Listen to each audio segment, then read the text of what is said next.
And I was, like many people at the time, spending way too much time on Facebook. It was the beginning of the great sort of distractor crisis. But I posted these little things on Facebook and people, I think they were just like, oh God, Piers is obviously having a nervous breakdown.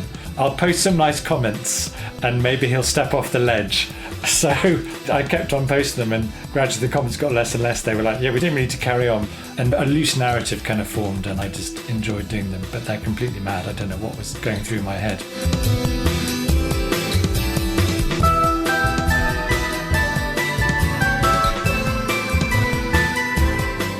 Hello, I'm Laura Shavin and this is The Offcut Straw, the show that looks inside a writer's bottom drawer to find the bits of work they never finished, had rejected or couldn't quite find a home for.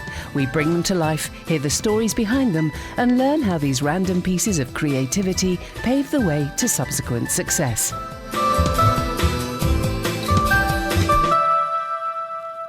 Today's guest is Piers Torday. After working as a producer and writer in theatre and television, he turned to children's fiction. His debut, The Last Wild, published in 2013, was shortlisted for the Waterstones Children's Book Prize and has been translated into more than a dozen languages. He followed it with The Dark Wild, winner of the Guardian Children's Fiction Prize, The Wild Beyond, and the prequel The Wild Before. He also published There May Be a Castle and more recently launched a fantasy duology with Midnight Treasure being named Children's Book of the Year by New Statesman, among others, and the sequel Wolf Crown, due late 2025. Earlier this year he released Letters to a Dog, a title published with dyslexia-friendly accessibility in mind.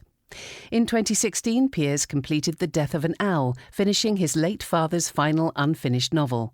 On stage, he adapted The Box of Delights for a premiere at Wilton's Music Hall in 2017, with further revivals up through 2023 at the Royal Shakespeare Company. His theatre credits also include A Christmas Carol, The Wind in the Willows, A Child in the Snow, and Plum, a homage to happiness, staged earlier this year. Piers Torday, welcome to The Offcut Straw. Thank you very much for having me. I'm excited and nervous in equal measure. Excellent. Right, well, you've written for both stage and page. How does your creative process differ between the two? Do you start with the format in mind, or do you have the idea first and then decide what format it best suits? Well, I've been incredibly lucky in the sense that everything I've done for stage has more or less been someone else's idea. At least initially, in the sense I was approached to adapt John Masefield's Box of Delights by Wilton's Music Hall. And it's very different to writing a book of your own. You're beginning with someone else's story. And after that, I then suggested books I'd like to adapt, and we've done them. But it's so different because you not only have someone else's story, but you're collaborating with other people from the start. And everything I've done has begun conversations with the director, who's also read and loved the book, and a producer and a designer, all of who've got sort of ideas and visions and things they want to bring to it. And I've loved doing them because when you're writing a novel, you're a total opposite. You're a complete control freak. But the flip side to that is you get everything you want, but you have to do everything yourself. So you're director, scriptwriter, designer, actor, lighting designer, and it's lovely but quite intense. Yes. And so in the last few years, I'm doing more just book work at the moment, but I've enjoyed that switch between intensely solitary, in your head creativity, and then the sort of freedom of collaboration, where your job is literally you're telling the story and you're putting the dialogue down on the page, but so much else is up to other people. Right, and you're not tempted to translate one of your books into a stage production? Is that double the work? It's really interesting. Little Angel Theatre did a book of mine called There May Be a Castle. They did it as a musical with puppets, which was joyful. Oh. And I really trusted the people doing it, and it was lovely. And now the National Theatre and the Unicorn Theatre are doing my first book, The Last Wild. And again, a lot of people assume that I'm going to be adapting. It's not. It's being adapted by a wonderful writer called Jude Christian. And honestly, the feeling is relief, because took me 4 years to write The Last Wild, and I angsted and agonised over every word of that book, and I'm really proud of it. But absolutely sated my need to tell that story. And I'm now really excited by hopefully someone else, another team of people are going to tell it in a different way. And so far, I'm loving what they're doing, and I'm sure it'll be great. And I'm sure there'll be things about it that choices I wouldn't have made. But I think you have to sort of accept that. And when you hand something over for adaptation. So, yeah, I like adapting other people's stuff. I think adapting my own is just too inside your head. Yeah, too intense. Yeah, makes sense. OK, then, well, let's kick off with your first offcut. Can you tell us, please, what it's called, what genre it was written for, and when it was written? So this is from Dead Animals, and this is a sitcom pilot that I wrote in 2005. Scene 1. Exterior, country churchyard, day, Dartmoor, rain, a small family funeral. We have entrusted our brother Harry Thick and our sister, his wife Margaret, to God's mercy, and we now commit their bodies to the ground. We focus in on Paul and hear his voice over the following scenes. As I watched my parents' bodies finally going into the ground, I asked myself the question, how did I get here again? Cut to Scene 2. Interior, classroom, day, close up on Paul, reading aloud. There is a book poster behind his head and piles of novels in front of him. I was a writer, living in London. He had never made love in an intensive care unit before. It felt wrong and good, fucking Bridget in there next to some dying people. As they both climaxed noisily together, he heard the alarm on a nearby heart monitor sound. Beep! How ironic, he whispered in her ear. That's about as far as I've got, but you get the idea.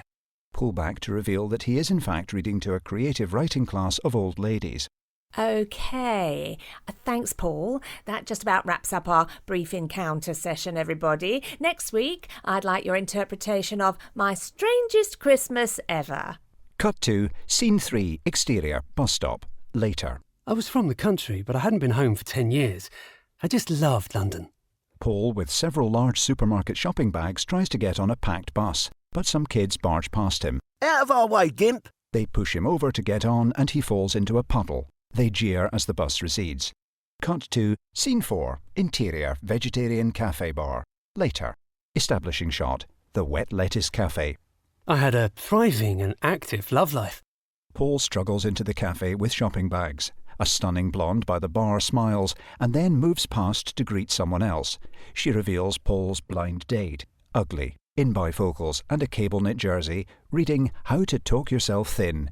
Paul flees. Cut to Scene 5. Interior, apartment block, stairway, night. I had a room of my own. You could say I had everything I'd ever wanted. Paul struggles up to his door with his shopping. As he tries to get his key out, a fat neighbour comes barrelling past. Excuse me! He sends Paul's shopping tumbling down the stairs. And then tragedy struck. Cut to Scene 6. Interior, barn, night. My parents both suddenly died in a freak farming accident. Harry and Margaret Thick are bending over a baling machine, poking about. Are you sure this is safe, Harry? Of course it is, as long as nobody comes and suddenly turns it on. You mean I shouldn't press this switch? Exactly. Oh, silly me. I didn't mean to do that. Didn't mean to do what? There's a horrific mangling noise. Blackout. So, did you write the whole thing? Was this a whole script or just like a few scenes? I did, I think, write a whole pilot. I mean, yeah, roughly about 30 odd pages. But that's as far as it got. I had a look when I was looking in my offcuts drawer, and I think there were maybe some different versions or other episodes, but this was the kind of only fully completed episode. Right. What was going to be the premise of this sitcom? Because, I mean, the title Dead Animals is quite intriguing for a sitcom, but from those scenes we just heard, I don't think I would be able to understand why it was called that. What was it about? I'm not sure I can understand why it was called Dead Animals.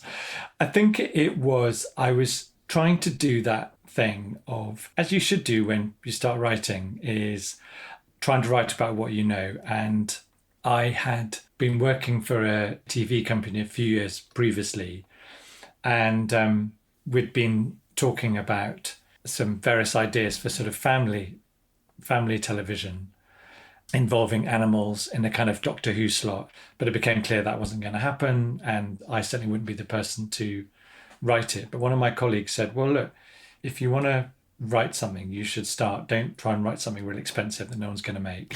Why don't you try writing something that's based on your own experience? And I did grow up on farms, and I did move to London, and I was trying to be a writer. I wasn't obviously not called Paul. And this sitcom was an attempt to sort of not at all really be truthfully about my family, but take lots of some of the funnier, more extreme anecdotes of my childhood and country life and try and turn it into a sitcom about the difference between country life and the idea of someone with artistic pretensions coming from a very agricultural background. And the jumping off point for Dead Animals, which is alluded to in the script, was the foot and mouth virus in 2001, whenever it was, because that was a time when actually the countryside felt pretty dark, because certainly in the farm I grew up on, there were sort of piles of animals being burnt and the army were called in, and there was, the first lockdown, way before COVID, it was the first lockdown. So that was that was going to be the backdrop to this sitcom. Ideal subject for a sitcom, foot and mouth pandemic. What fun. I can't imagine why this wasn't made. But it was an attempt to try and some of that I wince at hearing, but it was an attempt to try and sort of at least go back to my own life and experience, which I do think is always a good place to begin, even if some of this execution leaves a bit to be desired. But in the note that accompanied this, it said that this script inspired The Last Wild, which was the first of your Wild series of children's books. That's quite a leap. How exactly did that happen? It is certainly quite a leap from someone reading out that story in a note to begin with, to writing children's books. And you might be thinking, what on earth? But in a way, that's why I chose this, because I think it is so weird and unpredictable how the creative process works. And when I wrote this, I was working for Tiger Aspect TV back then, a TV production company, did a lot of comedy and stuff. And my day job was to come up with entertainment formats, so sort of game shows and entertainment shows. But I was enjoyed it, but I was feeling a bit creatively frustrated. And so I was working on this in the evenings and the weekends. And when I'd written this draft episode, I sent it to a former colleague to say, look, what do you think of this? You're someone who'd worked in sitcoms and stuff and knew about it. And he said, well, he said it's perhaps not quite ready to go. But one of the things he said was, in terms of the farm scenes and that it gets to, and there's a treatment that takes onto the farm, he was wondering if the animals could talk. So the animals could have a voice in this as well. And I think he was imagining something along the lines of Desperate Housewives, where you hear the dead former housewife kind of narrates that series. Oh, right. Yes. He was imagining, could one of these dead animals, a cow or something, actually be a very sardonic narrator for this sitcom? And I was I thought he was picturing animals like in a field talking to each other. No, he was thinking much more like a grown-up kind of sardonic. This voiceover. Voiceover. And I thought it was quite fun, but I didn't really know how to make it work. But it really got me thinking about talking animals. And I then had a break from, I finished my job at Tiger Aspect, and I had a summer off for the first time since leaving university, really. And I just felt like a creative kind of recharge. And almost on a whim, really, I booked myself onto this creative writing course, an Arvin course in Ted Hughes's old house in West Yorkshire, a beautiful place. And they wanted you ideally to bring something, and it was general how to start writing fiction. And I was like, oh God, what am I going to do? I haven't got time. And I thought, well, the only thing I've got knocking around is this sitcom, Dead Animals, but obviously that's not right because it's fiction.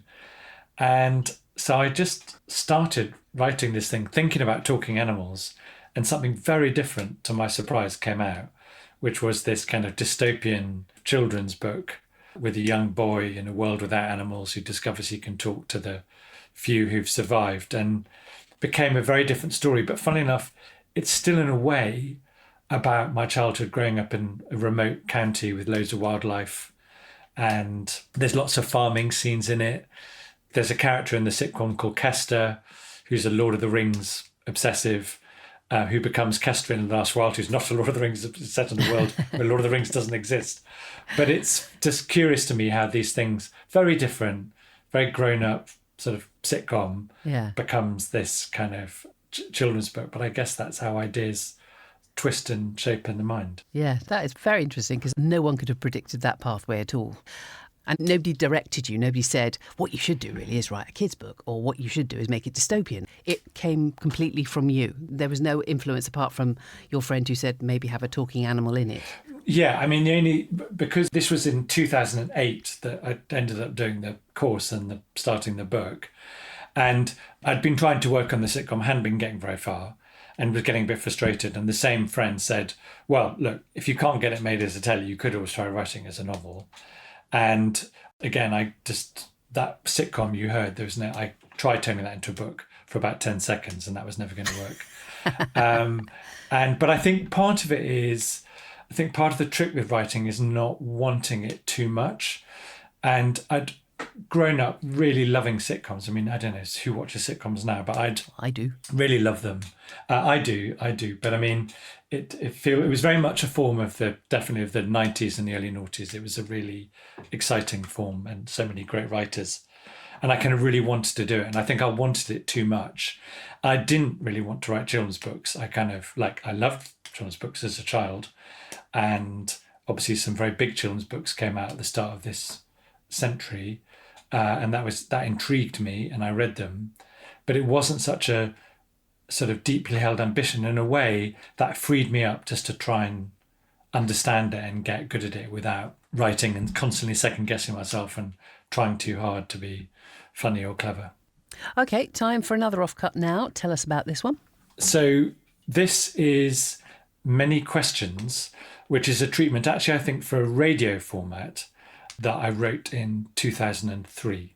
Many Questions. Local problems solved by famous people. Monday 6:30 p.m. and Sunday 12 p.m, 30 minutes. A question and answer show where local communities have their real-life dramas solved and advised upon by a panel of celebrities. We'll come to your town and advise you on how to get your neighbours to turn down that stereo, or what to do if you think your daughter's staying out too late with the wrong sort. Our panel of comedians, writers, lifestyle commentators and personalities will soon have you seeing the funny side of your domestic problem, whether it be them next door or her upstairs. The increasing amount of advice columns in the papers, the burgeoning number of message boards on the internet where people exchange tips on anything from DIY to social etiquette, not to mention the ever-expanding lifestyle industry, shows us how ever more prepared we are to get the best advice for any problem. If there's a dilemma, you can guarantee someone somewhere will have the answer. We don't claim to have that, but we'll give you at least 4 to choose from. Whether it be community-based, who should get the use of the village green on Sundays, the cricket team or the local kids? domestic, What would the panel do if they won the lottery? I recently won £100,000 and don't know what to do. or just one of life's mysteries, Where did the socks go in tumble dryers? we'll do our best to help. Chaired by Mark Radcliffe, our panel of advisors are here to help if they can, but they're more likely to make you smile. The panel will typically be made up of a range of personalities. A lifestyle guru, Trini or Susanna from BBC Two's What Not to Wear, or Mary Killen, The Spectator's social agony aunt, or Guardian columnist Mill Millington. They'll always carry a profoundly different spin depending on the philosophy and the most likely to offer some genuinely good advice. A political figure, perhaps the bumptious comedy of Boris Johnson, or the more acerbic wit of Tony Banks. Or we might have a political commentator, such as Matthew Parris or Polly Toynbee. An attempt to see the personal in context of the bigger national picture. A local character. We'll find someone from your hometown who's known outside it and see if they still have the local touch. Did Michael Winner go to the local school? Or did Julie Birchill once live round the corner? Either way, this third panellist will be someone local, but whose strong opinions may no longer be welcome. A comic, a comedian of the more whimsical kind, perhaps Ross Noble or Daniel Kitson, to take a less than prosaic approach to life's problems. It's a bit like Home Truths, live, but without the schmaltz. Our opinionated, diverse panel will take your queries and problems seriously, but the range of their answers, combined with the disputes they're bound to have with each other over the best solution, is guaranteed entertainment. A traditional and simple radio format given a modern twist. Okay. Can't imagine why that wasn't made. Well, I mean, it's not a terrible idea. It just does sound like quite a lot of things, particularly radio things. Other things, yeah. It sort of sounds, I think that programme exists. I think it's called Question Time, and it's not so funny. I mean, It does feel very familiar, so it doesn't feel like a terrible idea, just too similar to stuff that was probably already around at the time, I imagine. I chose this because I can't remember exactly where this was. It's obviously a radio format, so I was, I guess, pitching for Radio 4. But until I started writing books, this was kind of my bread and butter. And there's many, many worse ideas I came up with than this one, believe it or not. Oh, really? Such but as? I didn't want to share them because they're probably technically owned by huge media giants. Well, so you sold them then? Well, I was paid to come up with them, so they still technically own them. Not that they're worth anything. But they're often of this kind of ilk. And, it's not great. It is derivative. But actually, writing one of these a day or, a few a week, it's sort of, again, going back to that weird thing about creative process. It was, bizarrely, I know it doesn't sound like it, but it was such good training to become a writer, because you get given this idea or come up with this idea with someone else. I can't remember the genesis of this one. And you sit down and write it, and you just had to do it. And sometimes we did actually come up with some really good ideas that got made into programs. But most of the time we came up with ideas, as all ideas are really, that are sort of not quite, as you say, they're a bit derivatives, a bit similar to everything else. But you don't really know that until you've written it up. And just that sort of discipline of writing up stuff, nonsense, and gradually, weird as it may sound, learning how to tell a story, like learning how to present an idea and tell a story. This was very early and not in any way particularly anything particularly remarkable about it. But it was through writing stuff like this that I sort of found my way to writing fiction, odd as it may be. The discipline prepared you and the pressure. Yeah. Well, I have to say that the thing I did enjoy most, as I'm sure probably the listener will, the elements of historical interest, the many questions, suggested guests, Boris Johnson and his bumptious comedy. I know, God. I really hate my former self. I don't know why. That's one for the archives, definitely. Don't blame me. But I mean, reality, the idea of a panel that included Michael Winner and Polly Toynbee, I mean, and Ross Noble, it's just not going to happen. I mean, and also I love the fact I've suggested Ross Noble and Daniel Kitson, who are famously iconoclastic and really quite reluctant to do stuff that's not. Yes, Daniel Kitson would never go on a show like this. Never. In a million years, never wouldn't touch it with a barge pole. And Ross Noble, well, if you put him on, he would probably, who knows what show would be the result of it. Quite. But Trini and Susanna, wow. Oh, I used to love that show. I can't remember who Tony Banks is either. Oh, I know who, I've met him. Oh, he's off the Close Show. Was he off the Close Show? No. Tony Banks was the MP. He was an MP for, I think he was the Culture Secretary at some point. Cultural Sport. He was very charming, sort of smiley-eyed, kind of... No, he died about 20 years ago. But no, he was a very, very... I remember being overwhelmed by his charm in real life. I had no idea who he was at the time, but some people have larger-than-life kind of charisma. Yeah. He was one of them. So I've never forgotten Tony Banks. No, he died about 15, 20 years ago. Killing people off through putting them in formats. Well done, me. Yes, there's not many of them that are alive, or certainly their careers aren't so alive. But anyway, that's not for us to say. And I think it's an interesting... I mean, it's not a great idea, but it's also one of those funny things where actually you've probably just added one more ingredient that was original. It might be. It's just that there's not enough to it. Yeah. Okay, moving on now. Let's have your next offcut. This is a one-page treatment for a romantic comedy novel I started writing in 2007 called The Year Everyone Else Got Married. Hi, I'm Josh, and this is my story. Excuse me, I think you'll find it's mine as well. I'm Myra, by the way, and he never introduces me properly. Another one of the many things. Which brought us closer together over the last year, and what a year it's been. Josh Haynes is now friends with Myra Duke. They hooked up at New Year, and it was fucking freezing. You see, this was the year everyone else decided to get married. Everyone else I know, anyway. I didn't even know half of them. That's because we just met. And not everyone literally, but I think 12 weddings in 1 year is about as close as you're ever going to get. That's right, 12. 1 wedding a month. Every month, for a whole year.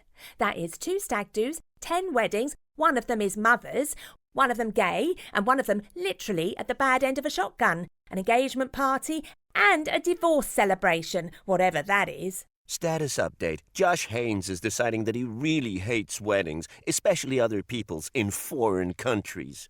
Status update. Myra Duke is having an amazing year. So many beautiful weddings, and now she's off to one in Italy. I'm not kidding. I really hate weddings. We've got 12 to get through, just so long as it doesn't give her any ideas. Just so long as it doesn't put him off.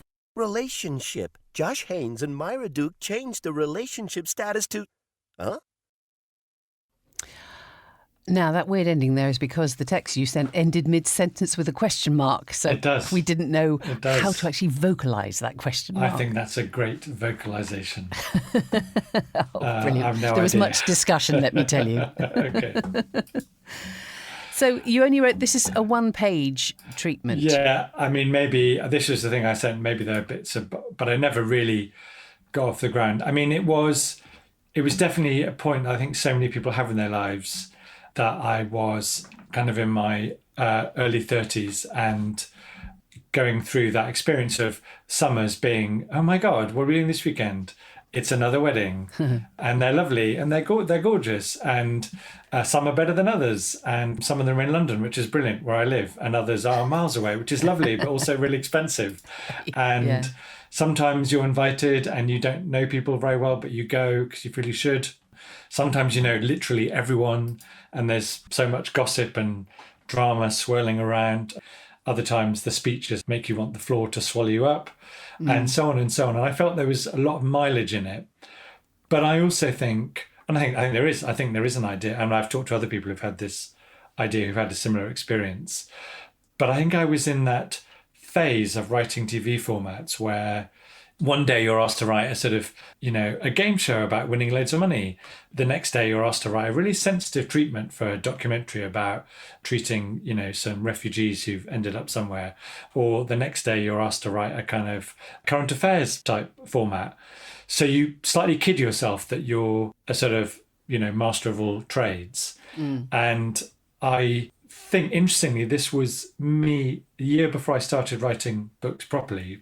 This was me edging towards writing books, but still with that very TV kind of commercial sort of mindset. Yeah. And there is a book here to be written. If I was a kind of brilliant romantic comedy novelist, or someone who writes those brilliant beach read, if I was someone like Jenny Colgan, or if I was someone like Emma Henry, or there's so many people who could write a brilliant version of this story.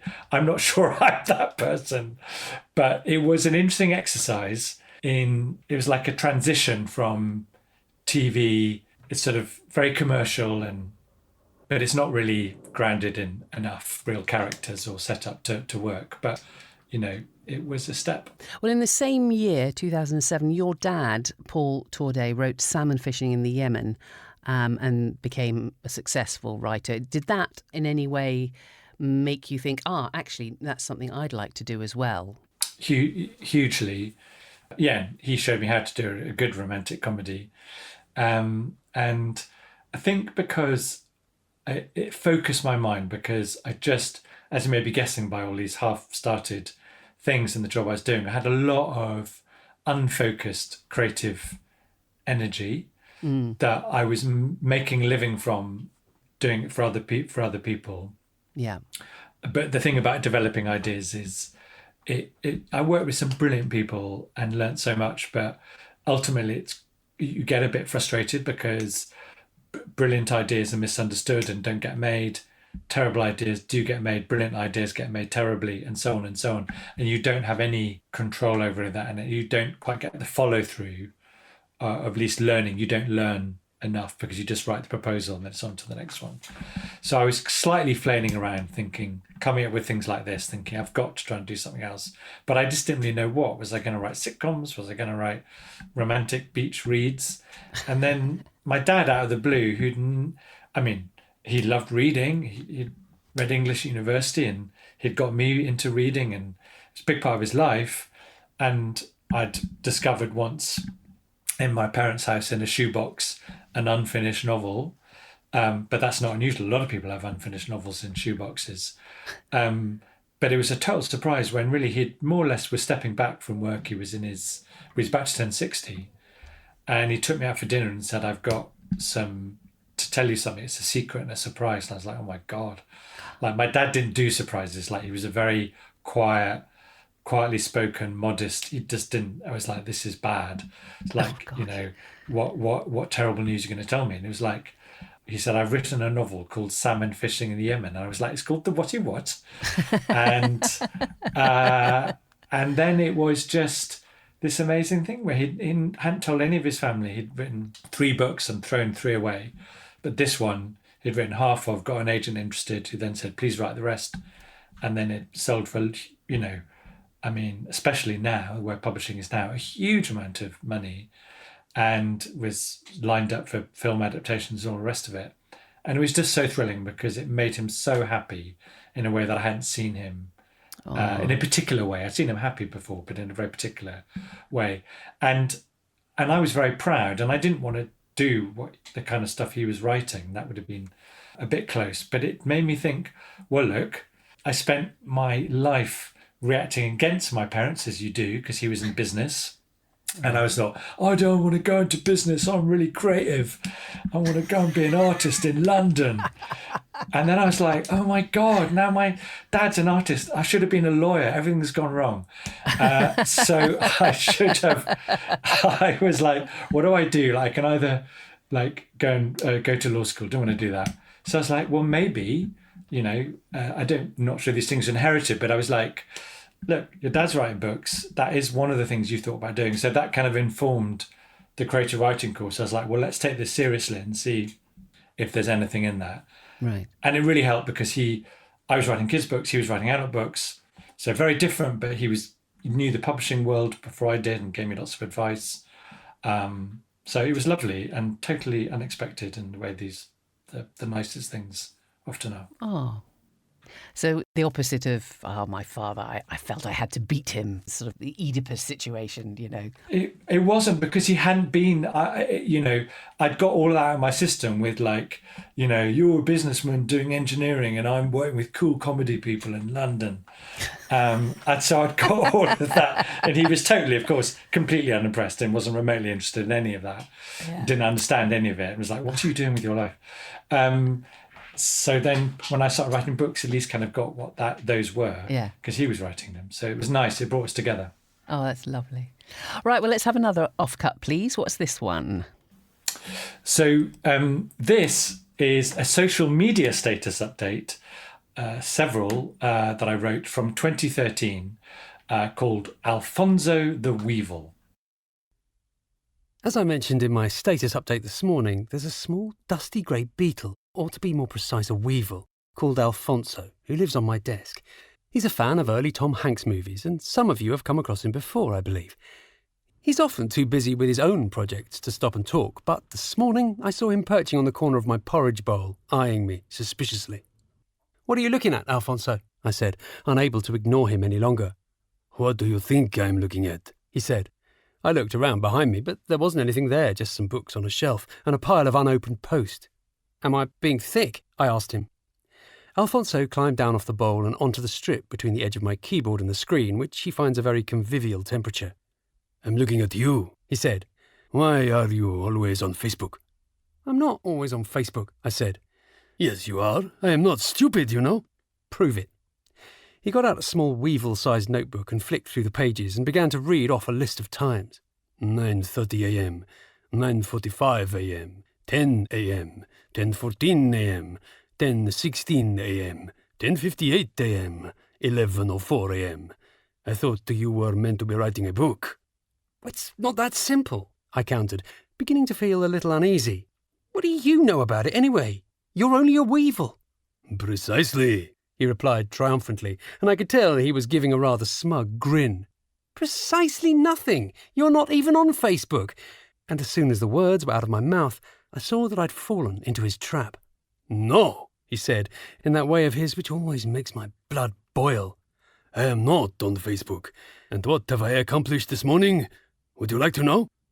I pretended I hadn't heard and busied myself with an urgent email demanding my attention about an extra cheap Cialis clearance sale in somewhere called Umbertano. Do you know where Umbertano is, Alfonso? I asked him, but he was not to be diverted. First, he began, I walked all the way across your desk. That is quite some way, you know.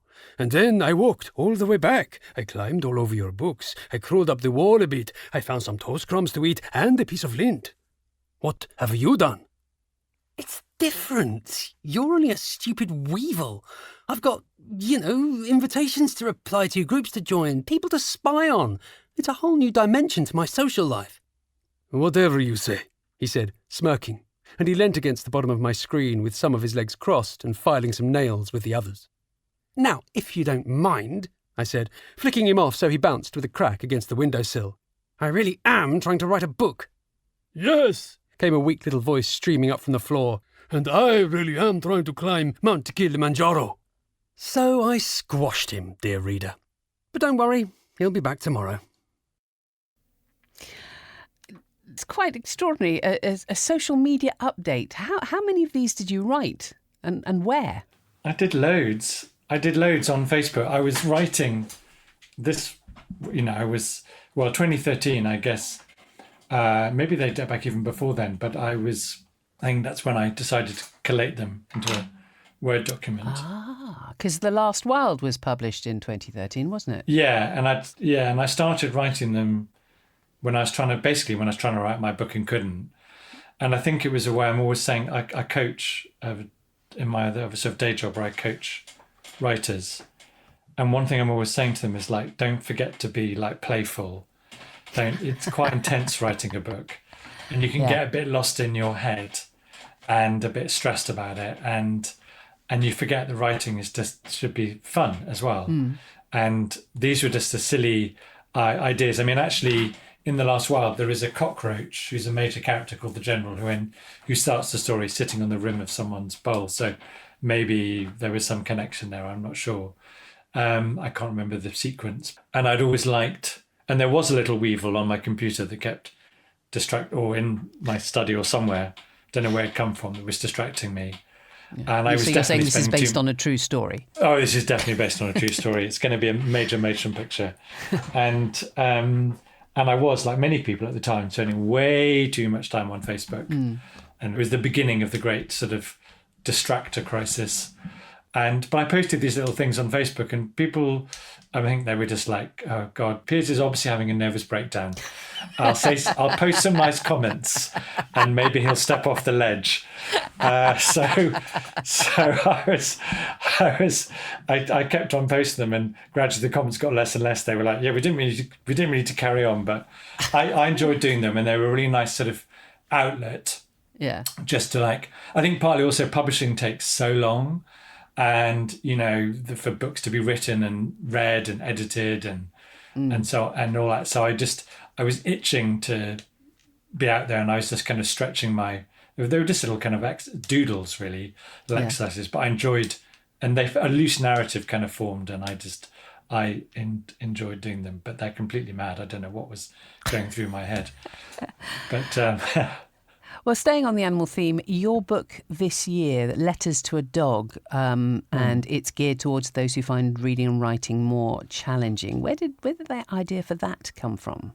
So, Barrington Stoke, this wonderful publisher who published books for children with dyslexia and other challenges they may encounter learning to read.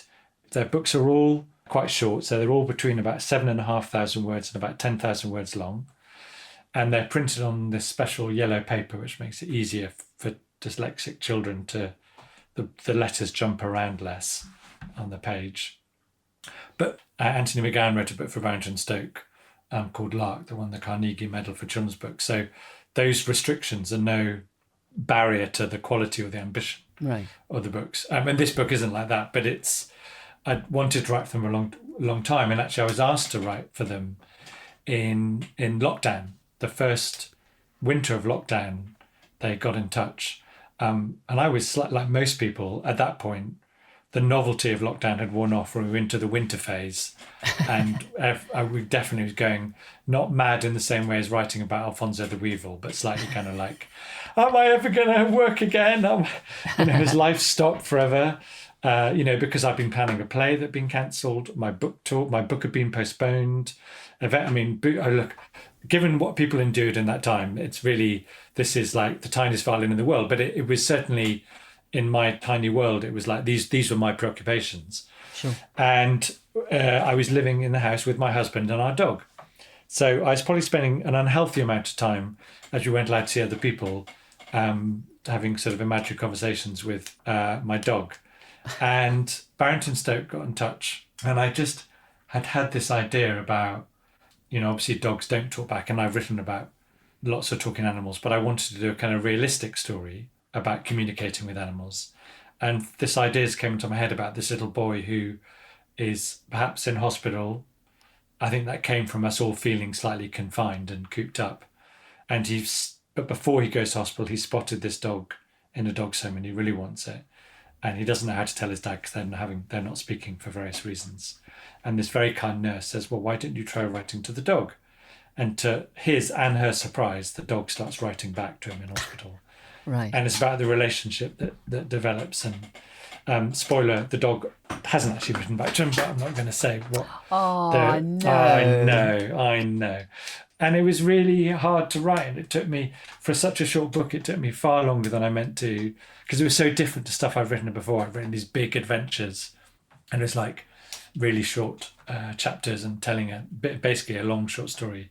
But I absolutely loved doing it. And it's always, I think what I enjoy most, the more I do this, is being given new ways to write. Like, you've got to do it like this time. I love the focus and constraints of that rather than trying to do it all yourself. And talking of big adventures, we've now come to your final offcut, so tell us about this one. This is from last year, 2024, and is a treatment for Mordred the Damned, the first book in an adult fantasy series. In ancient Britain, a land of mists, giants and wizards, lives Mordred, the handsome but arrogant, ambitious and duplicitous nephew of King Arthur. He is a knight of the Round Table at Camelot, who is sent on a quest with his mentor Sir Lancelot to investigate a valley terrorized by a strange beast. They find a mystical lion, which they pursue into Carteloy's forest. The lion attacks Lancelot, but Mordred slays it, earning Lancelot's gratitude for life. Returning to Camelot, bathed in glory, they come across a priest praying by a chapel. The monk reveals that Mordred is, in fact, Arthur's son, who will one day kill his father and do more damage to the kingdom of Britain than any other man. The only thing that might redeem him is finding the Holy Grail, but that will never happen, as he is so treacherous, corrupt, and weak. Incensed and humiliated, Mordred kills the priest in a fit of pique. Lancelot is appalled by his protégé's crime and, drawing his sword, warns him he must now face justice at Arthur's court. They fight, and Lancelot injures Mordred, who flees back to the forest where the dead lion's vengeful mate corners him. Mordred jumps into the lake to escape the animal, but he does not realize it has been cursed by the enchantress Morgan Le Fay. When he emerges, not only has the lion vanished, but so has Carteloy's forest. Mordred finds himself climbing out of London's docklands in 1984. He must make sense of this new world where the only giants are the dying ones of industry, the mist is on the nightclub dance floor, and the wizards are all behind computer terminals in the city. He learns that his temporal exile must be a punishment from Arthur's court in some way. Perhaps he will find his way back and claim Arthur's throne by finding the Holy Grail, as the monk claimed. To Mordred's surprise, his ruthless and treacherous nature allows him to thrive in Thatcher's Britain. He charms his way into a job as a trainee estate agent, which allows him to keep searching for the Holy Grail under the guise of sourcing and showing properties. Soon, he becomes an investor and property developer of his own, and before long has attracted the attention of the Conservative Party, who ask him to stand as an MP.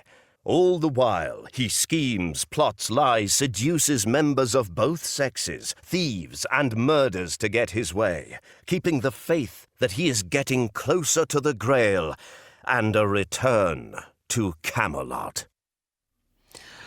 Dun, dun, dun. Dun, dun, dun. That's very exciting, Sandy. I love the evil of the Thatcherite years, the government, the ultimate arch villain. He's an estate agent. That's hilarious. Presuming you're not a big fan of the Thatcherite years, etc. Not a huge fan, but I wanted to kind of explore it through the ideas of someone you might see as from a heroic set of tales and how that all intersects. Would he have been an estate agent but a hero, or would he have been an estate agent and a villain? I've always loved reading about kind of anti-heroes. Like one of my favourite literary characters is he called John Self, but the eponymous hero of Martin Amis's Money. Yes. I like people who, in books, who are kind of awful and repulsive in every way, but you're somehow still annoyingly drawn to them and kind of despite their horror show. And so I thought the 80s was a good setting for that and a sort of good twist on a very British kind of myth.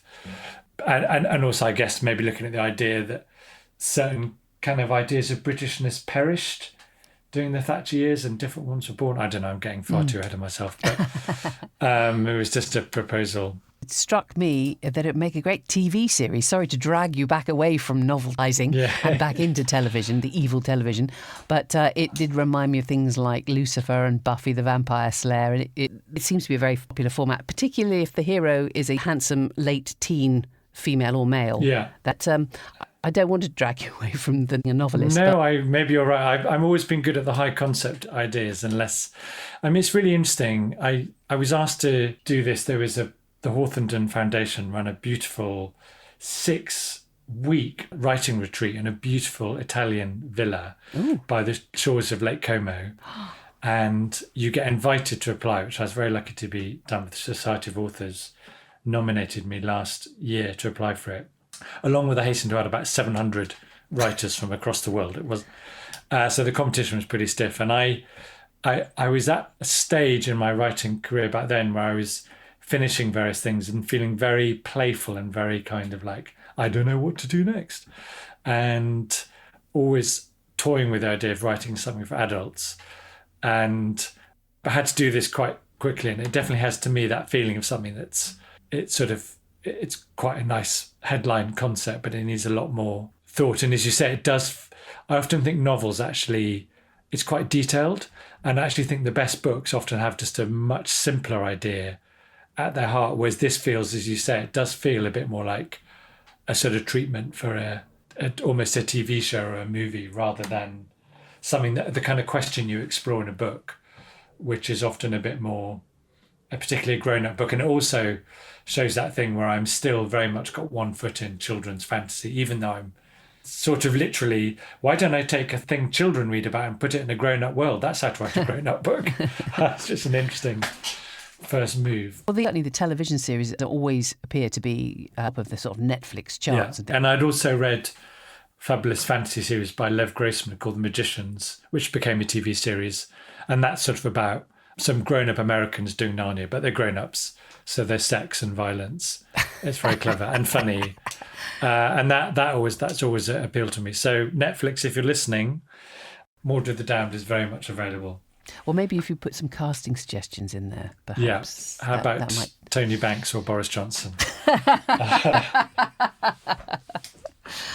Okay, right. Well, we have come to the end of the show. How was it for you?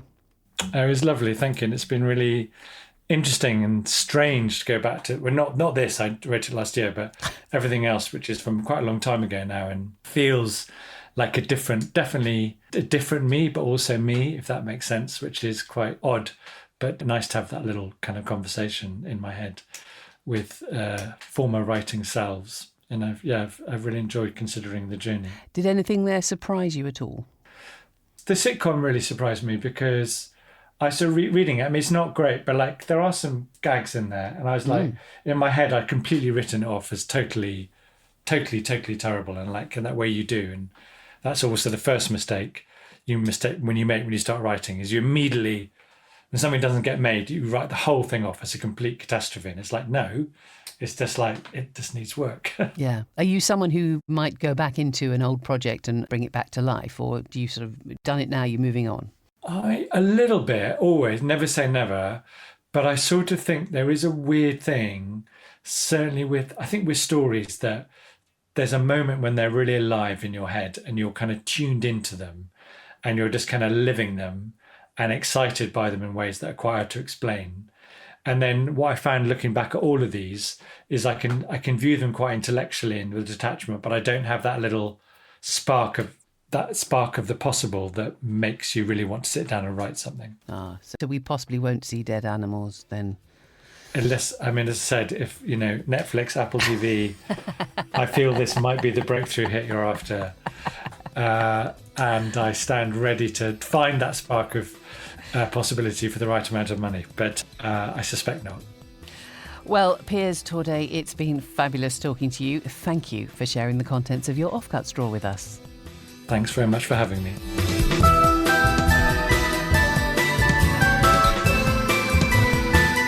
The Offcut Straw was devised and presented by me, Laura Shavin, with special thanks to this week's guest, Piers Torday.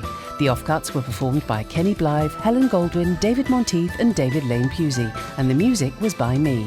For more details about this episode, visit offcutstraw.com and please do subscribe, rate and review us. Thanks for listening.